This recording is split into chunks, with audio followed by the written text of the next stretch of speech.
Hello YouTube, this is Quint Driving Away, and I want to ask anybody on YouTube if they'll be able to help me out with this.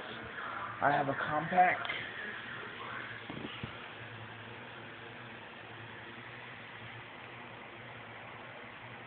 Presario f700, and it doesn't work. Like, watch, I'll show you. I'll turn on the power button, and then it'll shut right off. See?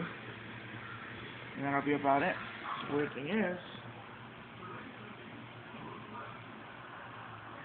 it's charging, but when I do this,